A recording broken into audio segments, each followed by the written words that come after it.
नमस्कार. जय महाराष्ट्र. मी दिलीप सुरवाडे, माजी नगरसेवक, शिवसेना भुसावळ. आज भुसावळकर मतदारसंघातील नागरिक बंधू भगिनींशी या विषयावर बोलणं मला आवश्यक वाटलं आणि त्या दृष्टीने येत्या 2024च्या विधानसभा निवडणुका 2 ते 4 महिन्यावर आलेले आहेत.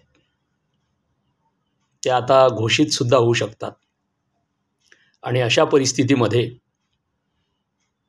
आमच्या महाविकास आघाडीच्या माध्यमातून आमचे जे आघाडीचे जे 3 पक्ष आहेत त्यामध्ये प्रामुख्याने शिवसेना, ठाकरे पक्ष,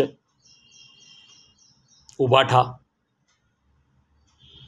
2 नंबर भारतीय राष्ट्रीय काँग्रेस आणि तिसरं आहे राष्ट्रवादी काँग्रेस, शरदचंद्रजी पवार पक्ष. या तिन्ही पक्षांमध्ये भुसावळ विधानसभा हा राखीव मतदारसंघ आहे अनुसूचित जातीचा. मागच्या गेल्या 3 टर्मपासून हा मतदारसंघ राखीव आहे. सुरुवातीला राष्ट्रवादी काँग्रेसकडे हा पक्ष विधानसभेसाठी निवडणुका लढवत होता. 2019ला राष्ट्रवादी काँग्रेसने कवाडे गटाशी आघाडीच्या माध्यमातून त्यांना तिकीट दिलं होतं. त्यांनी जी निवडणूक लढवली त्यावेळेलाही त्यांना अपयश आल्यामुळे आता शक्यता अशी आहे की हा मतदारसंघ कदाचित चर्चेतून शिवसेना, उबाठा, ठाकरे पक्षाच्या वाट्याला येण्याची शक्यता आहे. आणि म्हणून मी एक शिवसेना पक्षाचा सामान्य शिवसैनिक आहे. विधानसभेची जागा ही अनुसूचित जातीची असल्यामुळे मी अनुसूचित जातीच्याच माध्यमातून भुसावळ शहरात नगरसेवक म्हणूनही निवडून आलो होतो आणि याच अनुसूचित जातीमुळे, राखीव मतदारसंघामुळे मी आमच्या पक्षाकडे यावेळची विधानसभेमध्ये उमेदवारी मिळण्यासाठी इच्छुक उमेदवार म्हणून माझं नाव दिलेलं आहे. मला जर पक्षाने संधी दिली तर निश्चितच या भुसावळ विधानसभा मतदारसंघातून मी निवडणूक लढवेल. पक्षाने अधिकृत उमेदवारी दिली तरच मी उमेदवारी निवडणूक लढवेल.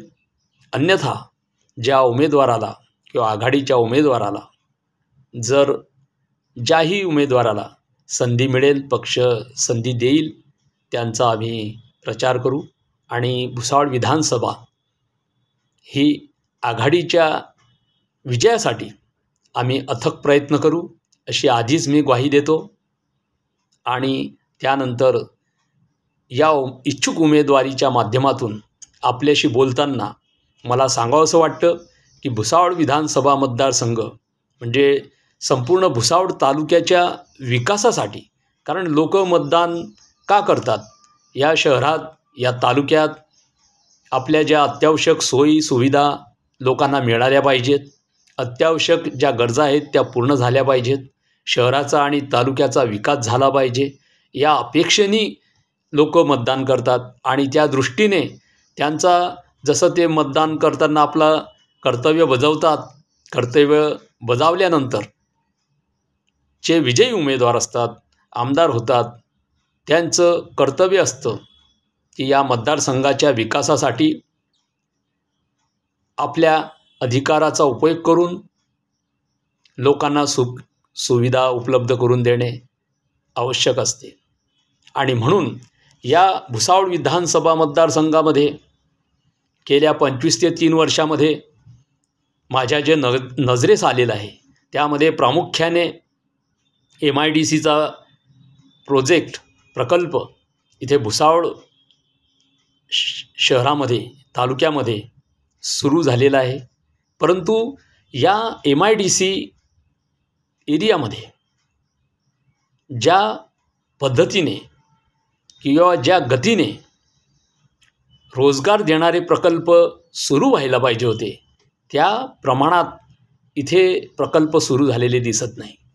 त्यामुळे आमच्या या तालुक्यामध्ये मतदारसंघामध्ये आमच्या शेतकरी बांधवांची जी मुलं आहेत, सुशिक्षित आणि जे अल्प शिक्षण घेतलेले जे तरुण आहेत, अशा तरुणांना या प्रकल्पांमध्ये जी रोजगाराची संधी मिळायला पाहिजे ती अद्यापही म्हणावी तशी मिळालेली नाही. त्यामुळे आमदार, खासदार असे जे लोकप्रतिनिधी आहेत त्यांचं हे कर्तव्य असतं की आपल्या या परिसरातील जे सुशिक्षित तरुण असतील, अल्प शिक्षण घेतलेले तरुण असतील, त्यांना रोजगाराच्या संधी मिळवून देणे हे अशा लोकप्रतिनिधींचं आद्य कर्तव्य असतं आणि ते निभावलंच पाहिजे. अन्यथा या मतदारसंघाचा विकास होतोय असं लोकांना कसं बरं वाटेल. आणि म्हणून या दृष्टीने जास्तीत जास्त आधुनिक पद्धतीचे प्रकल्प, कंपन्या या MIDC एरियामध्ये सुरू झाल्या पाहिजेत. अशा प्रकारचं नियोजन आमदार म्हणून, लोकप्रतिनिधी म्हणून आपण जे विजयी केलेले उमेदवार असतात त्यांचं हे कर्तव्य आहे. आणि म्हणून दुसरं अत्यंत आणखी महत्त्वाचं म्हणजे इथे बस स्टँडचा प्रश्न अनेक वर्षापासून प्रलंबित आहे. सध्या परिस्थितीमध्ये जे बस स्टँड ज्या जागेवर आहे ती जागा रेल्वेची आहे आणि त्या रेल्वेच्या जागेमुळे तिथे ज्या आधुनिक सुविधा निर्माण व्हायला पाहिजेत त्या तिथे करताना अडचणी येतात. आजच्या परिस्थितीमध्ये जे बस स्टँड आहे तिथे रेल्वेची ती जागा असल्यामुळे आज आपण बघतो आहोत की तिथे कुठल्याही प्रकारचं गेल्या 15-20 वर्षापासून आम्ही बघतो आहे की कुठल्याही प्रकारे तिथे जे मैदान आहे वाहतुकीचं, बसेस येतात तिथे, तर ते मैदानामध्ये कुठल्याही प्रकारे सिमेंट कॉन्क्रीटचं जे तिथे सपाटीकरण करायला पाहिजे होतं, रोड करायला पाहिजे होता, तो अद्यापही करण्यात आलेला नाही. त्यामुळे होतं काय की पावसाळ्यामध्ये इतके तिथे गुडघ्यापर्यंत चिखल होण्याची परिस्थिती निर्माण झालेली असते. आणि म्हणून अशा कठीण परिस्थितीमध्ये, अशा त्रासदायक परिस्थितीमध्ये आमच्या या भुसावळ तालुक्यातील आणि बाहेरून आलेल्या लोकांनाही या बस स्टँडवर अत्यंत कठीण परिस्थितीमध्ये तिथे जा-ये करावी लागते, बसेस पकडाव्या लागतात. तशाच परिस्थितीमध्ये त्यांना तोंड द्यावं लागतं आणि हे अत्यंत आम्हाला राजकीयदृष्ट्या गंभीर बाब वाटते की हा प्रश्न अनेक वर्षामध्ये पूर्ण करायला पाहिजे होता. ती समस्या कधीचीच सोडवता आली असती. कोट्यावधी रुपयांची या मतदारसंघामध्ये कामं आहेत, परंतु या बस स्टँडवर साधे जर 15 ते 20 लाख रुपये खर्च झाले असते तर हा प्रश्न निघाला असता. तसंच बसण्याची सुविधा जी असायला पाहिजे बस स्टँडवर तीसुद्धा नाही. पिण्याची पाण्याची पाहिजे तशी शुद्ध पाण्याची व्यवस्था नाही. अशा त्या अनियोजित पद्धतीने चाललेल्या या बस स्टँडची जी समस्या आहे, तिथे साफसफाईचाही प्रश्न आहेच. अशा सर्व समस्याग्रस्त वातावरणामध्ये आमच्या या नागरिक बंधूंना तिथे वावरावं लागतं. महिला भगिनी आहेत त्यांनाही अशा कठीण परिस्थितीमध्ये तिथे वापर करावा लागतो. तर हा प्रश्न सोडवणं अत्यंत प्राधान्याने आवश्यक आहे. तिसरी गोष्ट म्हणजे इथे दीपनगर आहे. दीपनगरचा अत्यंत मोठे प्रोजेक्ट आहे. 2 प्रोजेक्ट आता झालेलेच आहेत आणि अजूनही नवीन प्रोजेक्टची तिथे नियोजन सुरू आहे. अशा परिस्थितीमध्ये दीपनगर रेल्वे प्रकल्पामध्ये आमच्या या परिसरातील तरुणांना रोजगार कसा मिळेल या दृष्टीने या मतदारसंघामध्ये नियोजन होणे आवश्यक आहे.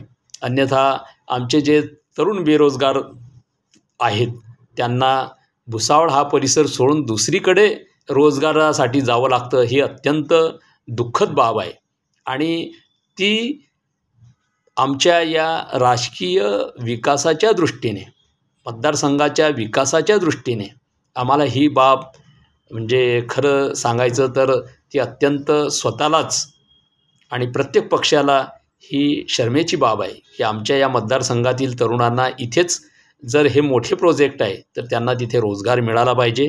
म्हणजे त्यांना आपलं कुटुंब इथेच असताना कुठेही दूर न जाता आपल्या या परिसरामध्ये त्यांच्या कुटुंबाचं उदरनिर्वाह समाधानी होईल अशी परिस्थिती निर्माण करता येईल. आणि म्हणून या दृष्टीनेही प्रयत्न या मतदारसंघामध्ये करता येईल. तिसरा विषय याच रोजगाराला अनुसरून असा आहे की भुसावळ नगरपालिकेचे जे शॉपिंग कॉम्प्लेक्स आहेत, या शॉपिंग कॉम्प्लेक्समध्ये आधुनिक पद्धतीने पुन्हा काही पुनर्रचना करून नवीन काही, जसं शाळा नंबर 1 जुनी शहर पोलीस स्टेशनच्या समोर आहे, तिथे नियोजित आपल्या नगरपालिकेचं हे शॉपिंग कॉम्प्लेक्स बांधण्याची योजना आहे. तिथेच कार्यालयाची योजना आहे. अशा या आधुनिक पद्धतीने होणाऱ्या आणि नियोजित इमारतीमध्ये तरुणांना आणि इतरही शॉपिंग कॉम्प्लेक्समध्ये आधुनिक सुविधा निर्माण करून त्यांना रोजगार निर्मितीसाठी विविध प्रकारचे दुकानं आणि त्या दृष्टीने त्यांच्या ज्या कल्पना आहेत त्या विकसित करण्यासाठी आपल्याला इथे शासनाच्या माध्यमातून सुद्धा तिथे आपल्याला प्रोजेक्ट आणि रोजगार निर्माण करण्याच्या दृष्टीने विचार करता येईल. त्यानंतर शहरातील नागरिकांना कायमस्वरूपी पिण्याचे पाणी कसे देता येईल हा अनेक दिवसांचा मोठा गंभीर प्रश्न आहे. 1952 साली या शहरामध्ये जी पाईपलाईन तयार करण्यात आली होती तो त्या शहराच्या नियोजनाच्या दृष्टीने योग्य प्रकल्प होता. परंतु आता 2024पर्यंत ही 1952 सालची जी पिण्याच्या पाण्याची जी पाईपलाईन आहे ती जीर्ण झालेली आहे. तिला दुरुस्त करणेसुद्धा बऱ्याच ठिकाणी अवघड जाते.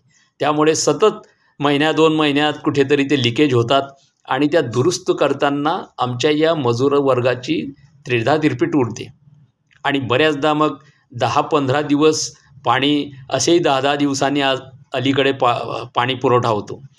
पण जर लिकेज झालं तर ते अजून 2-4 दिवस आणखी प्रलंबित होतात. म्हणजे 15-15 दिवस तिथे त्या भागामध्ये पाणी पुरवठा केला जात नाही. अशा प्रकारे ही जी अत्यावश्यक बाब आहे पिण्याच्या पाण्याची, पिण्याच्या पाण्याशिवाय लोकांना रोजचा निर्वाह करता येत नाही.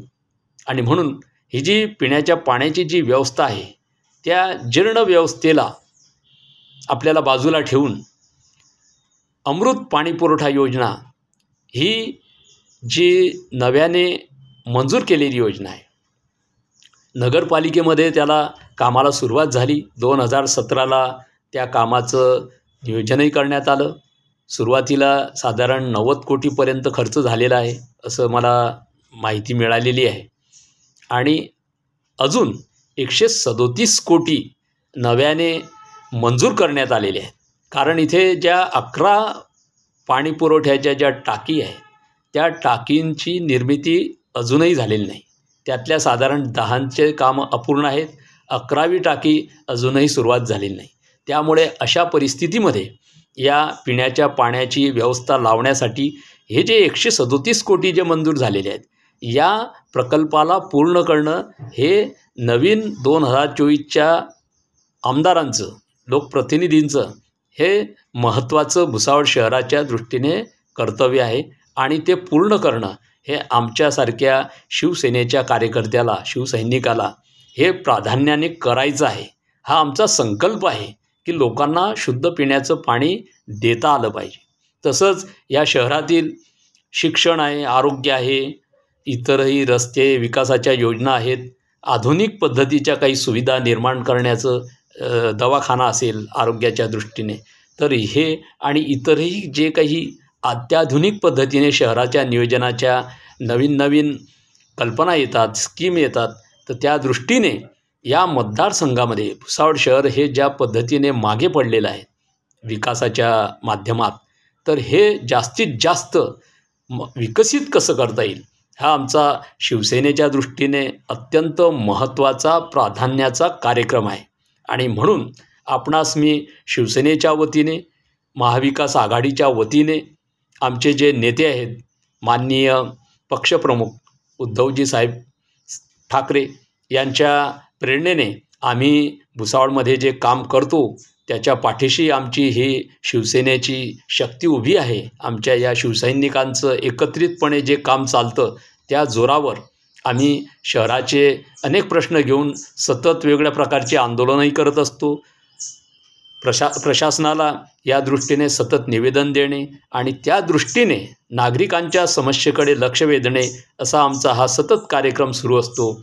आणि म्हणूनच पुनश्च आपल्याला नम्रपणे विनंती करतो आणि सांगू इच्छितो की मी जे संपूर्ण विकासाच्या दृष्टीने जे काही आपल्याशी चर्चा केली ते विकासाचे प्रकल्प आणि शहराच्या विकासासाठी आम्ही शिवसेना पक्ष म्हणून, महाविकास आघाडी पक्ष म्हणून कटिबद्ध आहोत.